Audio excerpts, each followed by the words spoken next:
আসসালামু আলাইকুম। আজকের ক্লাসে আমি আপনাদের শেখাবো ব্যাকগ্রাউন্ড ডিজাইন, কীভাবে সিএসএস দিয়ে ব্যাকগ্রাউন্ড ডিজাইন করবেন। সেটার জন্য আমরা ফার্স্ট HTML স্ট্রাকচারটা লিখে ফেলেছি। HTML স্ট্রাকচার লেখার পরে এর ভিতরে আমরা H1 ট্যাগ লিখলাম। H1 ট্যাগ লিখলাম কারণ কোনো একটা জিনিস আমরা হাইলাইটস করে দেবো। ওখানে হাইলাইটস করার মতো দিব আমরা ওয়েলকাম টু আওয়ার ওয়েবসাইট লেখাটা শো করাবো। তো আমরা ওয়েলকামটা লিখে ফেললাম। এরপরে এটা হচ্ছে welcome to our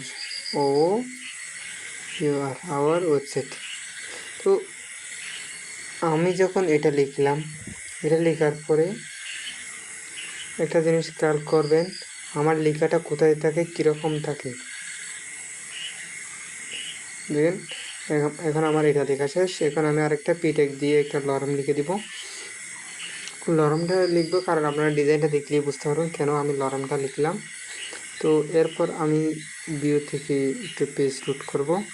page root করার পর দেখেন এরকম ইন্টারফেস শো করলো। এরকম ইন্টারফেস শুরু করার পর এখন আমাদের হচ্ছে মেন কাজ, সেটা হচ্ছে দেখেন এটা আমি একটু পুল করে দেখাচ্ছি কারণ হচ্ছে দেখতে আমাদের জিনিসগুলো কীরকম আছে এবং কীরকম থাকবে সিএসএসটা করার পর বুঝতে পারবেন। আসলে সিএসএসের কাজ কি আপনারা এখন আস্তে আস্তে সব কিছু বুঝতে পারবেন।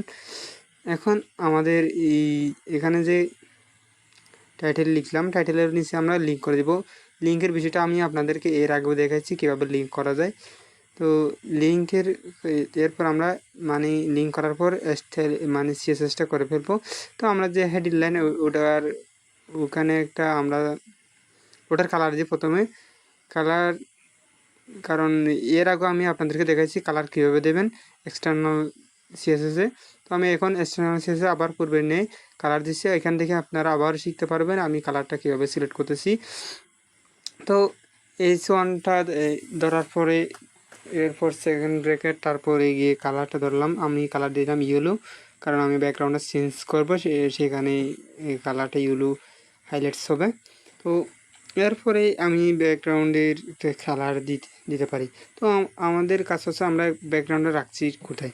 তো আমাদের ওই ভিতরে ঢুকে দেখতে হবে HTML আমরা আমাদের মূল বডি পুরো বডিটা হচ্ছে বডি ট্যাগে।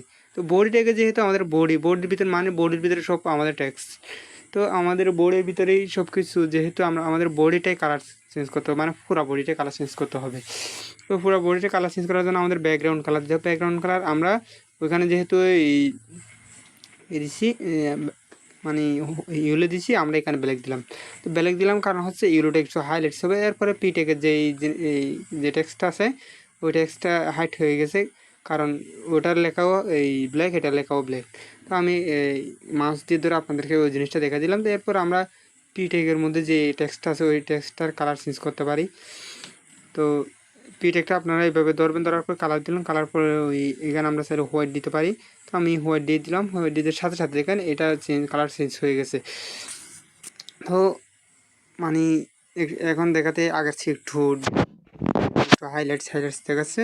তো এখন আমরা চাইলে ব্যাকগ্রাউন্ডের মধ্যে অন্য কিছু দিতে পারি, আবার এটাকে আমরা অন্যভাবেই কাজ করতে পারি। তো আমরা ব্যাকগ্রাউন্ডের মধ্যে ইমেজ শো করাতে পারি। তো আপনারা যদি চান আমি আপনাদেরকে ওইটাও শেখাতে পারি। সেজন্য আমরা একটাই কাজ করেই পেলেই, সেটা হচ্ছে ব্যাকগ্রাউন্ডের ডিজাইনটা আমরা আর একটু ডিফিকাল্ট এবং ভিন্ন করার জন্য। তো আপনারা চাইলে নর্মালভাবে করতে পারেন, আবার নাও করতে পারেন। আমি একটা ইমেজ নিয়ে রেখেছি, যে ইমেজটা ওখানে ব্যাকগ্রাউন্ডের মধ্যে দেবো ওই ইমেজটা নিয়ে রেখেছি। নিয়ে রাখার পরে আমি দেখলাম ব্যাকগ্রাউন্ড ইমেজ যে প্রপার্টিস আছে ওই প্রপার্টিসটা দেওয়ার পরে এখানে দেবো ইউআরএল দেওয়ার সাথে সাথে আমাদের এই জিনিসটা শো করতে হবে দুটো ফার্স্ট ব্র্যাকেট, তারপরে হিরো ইমেজ যেটা আছে ওটা শো দিয়ে দিলাম। দিয়ে দেওয়ার পর দেখেন অনেকগুলো ইমেজ একসাথে শো করতেছে, ব্যাকগ্রাউন্ডে একটা ইমেজ অনেকবার শো করতেছে।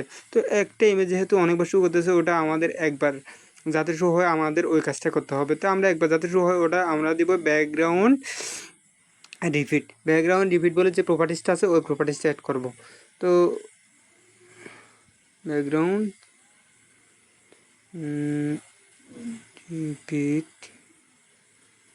রিপিট তারপরে হচ্ছে আমাদের নো রিপিট একবারেই রিপিট হবে। এই আপনারা দেখেন ওটার একটু সাইজ ছোটো হওয়ায় এক কোণের মধ্যে পড়ে আছে। আমরা চাইলে সাইজটা যেমন আমাদের ইচ্ছা মতো দিতে পারি, ব্যাকগ্রাউন্ড ইমেজ সাইজ।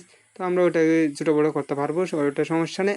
আসল কথা হচ্ছে আমাদের ব্যাকগ্রাউন্ডটা কি টেক্সটের নিচে আছে কিনা, ওটা আমাদের সব কিছু টেক্সটের নিচে আছে, মানে আমাদের মেন যে কাজ আমরা কাজটা করতে পারলাম। এরপরে আমরা চাইলে ওইটা বিভিন্ন ধরনের পজিশন, মানে লেফট রাইট লেফট মানে সব কিছুই করতে পারি। ধরেন রাইট দিয়ে এলাম, রাইট দেওয়ার সাথে সাথে দেখেন এ পাশে চলে আসছে। তো লেফট দিলে আবার ও পাশে চলে যায়। এখন আমাদের ব্যাকগ্রাউন্ড পজিশনের কাজ বাদ দিয়ে আমরা আর একটা কাজ করতে পারি, সেটা হচ্ছে ব্যাকগ্রাউন্ডের সাইজ। ওই সাইজ নিয়ে যদি আমরা ফুল কভারটা সাইজ করতে চাই, মানে ওই ইমেজটা এমনি কভার সহ নিয়ে যাবে, মানে আমাদের লেখার ওটার ভিতরে আমাদের সব ধরনের টেক্সট ওটার ভিতরে থাকবে। মানে আমরা যত ফাইল নিই, যতগুলা সাইট নিই, সমস্যা নেই, আমরা সবার সাইট এখানেই শো করবে। তো আপনারা চাইলে আমার মতো করে এভাবেই ব্যাকগ্রাউন্ডে ডিজাইন করতে পারেন।